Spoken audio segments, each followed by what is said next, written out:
तो कलयुग ने मौका देखा और मुकुट में घुस गए।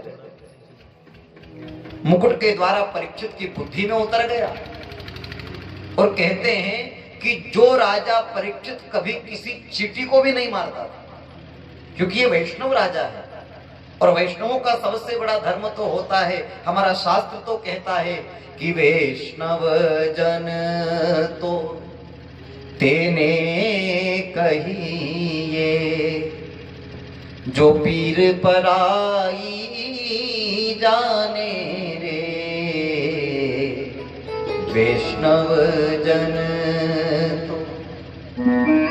अरे सबसे बड़ा वैष्णव तो वो है जो एक चींटी की पीड़ा को भी समझे, और ये राजा परीक्षित तो वैष्णव है जिसने अपने जीवन में कभी किसी चींटी को नहीं मारा। और आज बुद्धि में जब कलयुग बैठा तो उस राजा की इच्छा होगी मैं संत का अपमान करूं। और कथा से आप सब लोग परिचित हैं, मृत सर्प राजा परीक्षित ने एक संत के गले में डाला जिनका नाम श्रमिक था। श्रमिक नाम के वो महात्मा कितने ही वर्षों से तपस्या में थे। और ध्यान से सुनना हो, साधु का जीवन भी कितना निर्मल होता है साहब, संत भी कितने दयालु होते हैं। हमारा शास्त्र तो कहता है कि संत हृदय नवनीत समान। नवनीत कहते माखन को। मक्खन कितना कोमल होता है, आप जहां उंगली रखोगे वहीं से अंदर चला जाएगा, आप जहां से पकड़ोगे वहीं से टूट जाएगा, इतना कोमल। और संतों के हृदय को शास्त्र में नवनीत कहा है, माखन कहा है। संत का हृदय भी बड़ा कोमल होता है साहब। आप ध्यान से सुनना, साधु के गले में मरा हुआ सांप डाल दिया लेकिन साधु को कोई फर्क नहीं पड़ा। आसपास रहने वाले जो चेले थे उनने कहा गुरुजी एक राजा आया और आपके गले में मरा हुआ सांप डाल के चला गया, आपने उसको कुछ कहा नहीं। संत ने बड़ी सुंदर बात कही। संत ने कहा बेटा हम तो साधु हैं और हमारा तो काम ही माला पहनना है। अब कोई फूलों की माला पहना है तो भी माला है, और सांप की माला पहना है तो भी माला तो माला है। कितना सुंदर उनका स्वभाव है।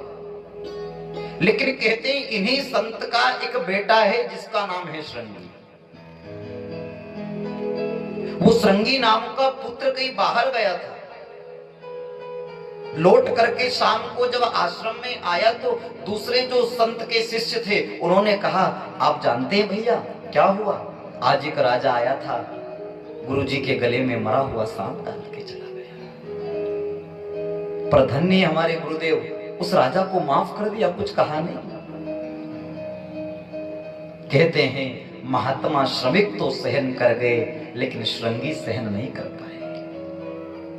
श्रृंगी ने कहा दिन रात तपस्या करने वाला मेरा पिता कभी किसी से कुछ मांगता नहीं, कभी किसी से कहीं लेना नहीं कहीं देना नहीं, किसी के घर जाना नहीं, किसी से कोई संबंध नहीं। ऐसा दिन रात तपस्या करने वाला तपस्वी महात्मा मेरा पिता जिसके गले में फूलों की माला होना चाहिए। और हे राजा परीक्षित अगर तू फूलों की माला नहीं पहना सका तो कोई बात नहीं, लेकिन कम से कम सर्प की माला तो ना डालना था, ये तुमने ठीक नहीं किया। और वो तो ब्राह्मण था, तेजस्वी ब्राह्मण। कहते साहब उसी समय हाथ में जल ले लिया, जल लेकर के श्राप दे दिया, इति लंघित मर्यादम तक्षके शब्द में। हे राजा परीक्षित हम तुम्हें श्राप देते हैं, तुमने हमारे पिता के गले में मरा हुआ सर्प डाला है, तुमने अपनी मर्यादा का उल्लंघन किया है। क्षत्रिय की क्या मर्यादा होती है कि क्षत्रिय हमेशा संत ब्राह्मणों की सेवा करे, संत ब्राह्मणों का सम्मान करे, उनका पूजन करे। उनका अपमान करने का क्षत्रिय को कभी कोई धर्म नहीं, उसकी मर्यादा ही नहीं है, उसका अधिकार ही नहीं है।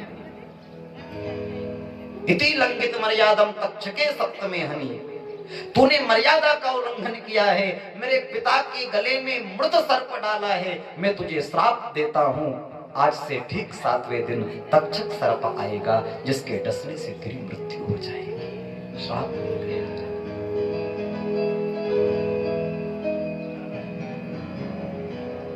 और फिर क्या था साहब, राजा परीक्षित अपने घर आए, आकर के मुकुट उतारा।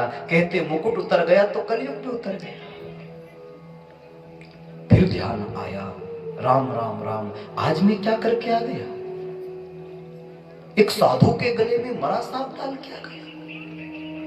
बड़ी पीड़ा राजा परीक्षित को हुई।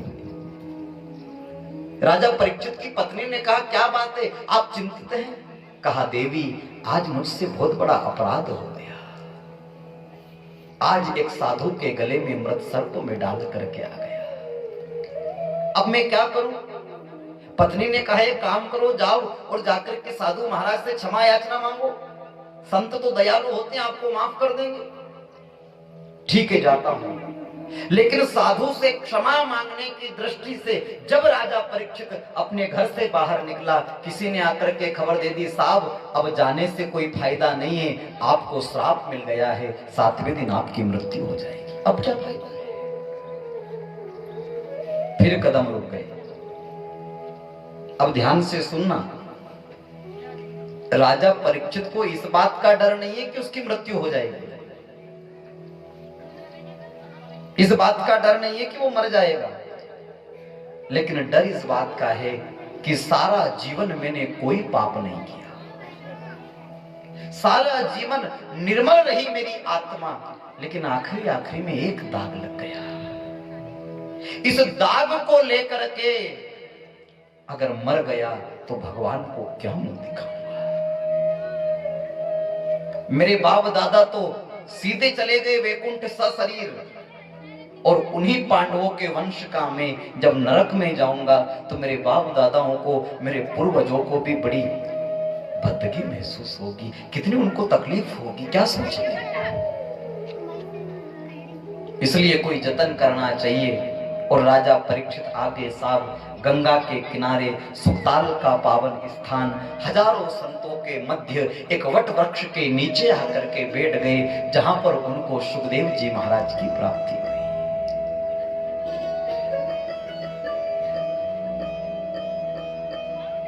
और सुखदेव जी महाराज ने राजा परीक्षित को भागवत की कथा सुनाई। ध्यान से सुनना, परीक्षित का ये चरित्र हमें इस बात की शिक्षा देता है कि आत्मा अगर साफ होगी तो भगवान के घर में स्थान मिलेगा। जिस आत्मा में दाग होता है उसको परमात्मा कभी अपनाते नहीं है। ये दुनिया में तो हम किराए से जीने आए साहब। अच्छा एक बात बताइए, मान लो कि आपके घर में कोई शादी हो, कोई कार्यक्रम हो, और आप 4-5 दिन भाई मेहमान रहते हैं, शादी का कार्यक्रम है, खूब नाचना गाना होता है, तो 4-5 दिन के लिए आप क्या करो कि किराए से किसी दुकानदार से कोई मशीन ले आओ गाना बजाने को। लाते कि नहीं लाते हम अपने घर में? किसी भी दुकान वाले से किराए से कि भैया 5 दिन के लिए ले जा रहे, 5 दिन का तेरे को किराया हम देंगे। अब एक बात बताओ, जब वो दुकानदार उस मशीन को देता है तो चेक करके देता है कि नहीं कि चालू दे रहा हूं, ले देखो गाना बज रहा है, बजा के दे।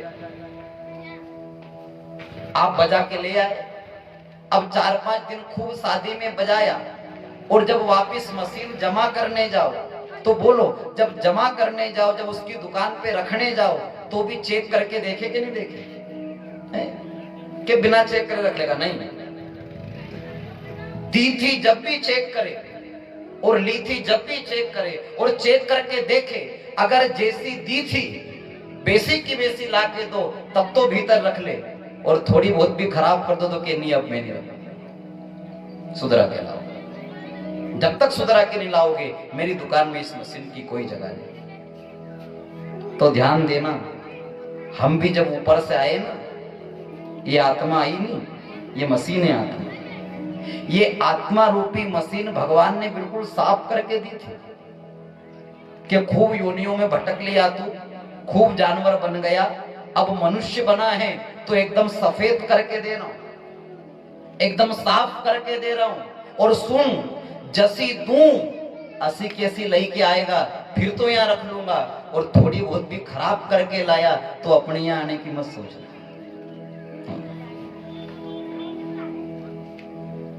अब उसने दी तो अच्छी थी, पर बोलो अपनी अच्छी बची, मेली हो गई। हमने कल भी निवेदन किया था कि पाप कर्म शरीर करता है और दाग आत्मा को लगता है। हर दाग आत्मा पर लगता है। इसलिए तो हमारे संत कहते हैं कि मेली चादर ओढ़ के कैसे मैं द्वार तुम्हारे आऊं, हे पावन परमेश्वर मेरे कैसे दाग छुपाऊं, मेली चादर ओढ़ के कैसे मैं द्वार तुम्हारे आऊं। रो करके ये आत्मा कहती है मरने के बाद कि तूने मुझको जग में भेजा देकर सुंदर काया, कितना सुंदर बना करके भेजा, लेकिन हम लोगों ने क्या किया। संत कहता तूने मुझको जग में भेजा देकर सुंदर काया, पर आकर के संसार में मैंने नाम न तेरा लिया। मोह माया में संसार के विकारों में पड़े रहे और जीवन निकल गया।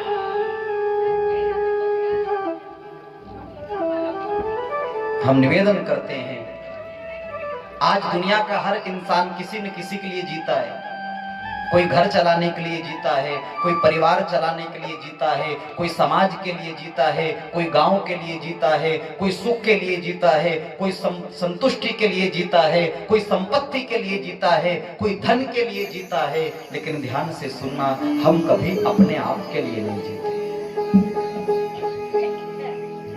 शास्त्र कहता है तुमने दूसरों के लिए बहुत काम किया, क्या कभी तुमने अपने आप के लिए कुछ किया? आज हम निवेदन करते हैं, जब कभी भी आपको जीवन में समय मिले, एकांत में बैठ करके जरा विचार करना कि मैं क्या कर रहा हूं, मैं क्या कर रहा हूं। इस बात पर जरा विचार करना, आपको भीतर से जवाब आ जाएगा। और नहीं तो साहब, यहाँ दुनिया में तो कोई कहने वाला नहीं, ना कोई सुनने वाला।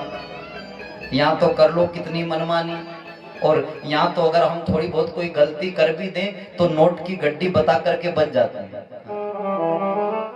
कोई गलती कर भी देने, कभी कहीं केस हो जाए तो धीरे से ऐसी नोट की गड्डी बताई हरी हरी जेब में से कि सबके हाँ दादा रखो रखो आपका काम हो जाएगा। अरे यहाँ तो नोट का डर बता करके या वोट का डर बता करके तुम अपना काम कर लोगे, पर ऊपर वाले की अदालत में ना तो नोट चले ना वोट चले। साहब वहां कैसे काम? वहां का तो नियम है कि अवश्यम एव भोक्तव्यम कृतम कर्म शुभाशुभम, जो कर्म आपने किया है उसका फल आपको भोगना पड़ेगा। ये वहां का नियम है।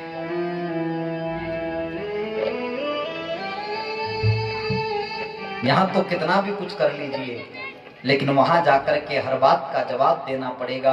और संत कहते हैं कि जब मृत्यु हो जाती है, जब ये शरीर छूट जाता है, जब सगे संबंधी छूट जाते हैं, जब अपने पराये छूट जाते हैं, ये आत्मा अकेली हो जाती है। जाकर के परमात्मा के सामने फरियाद करती है, हे प्रभु मुझे अपने चरणों में रख लो। उस समय भगवान कहते हैं तुझे चरणों में तो रख लेता, लेकिन तूने ऐसे कर्म किए ही नहीं। फिर ये आत्मा कहती है, हे प्रभु मैं तो संसार में गई थी आपका भजन करने के लिए, मैं तो संसार में गई थी आपका सुमिरन करने के लिए, लेकिन संसार की माया में फंस करके मेरा सब कुछ छूट गया।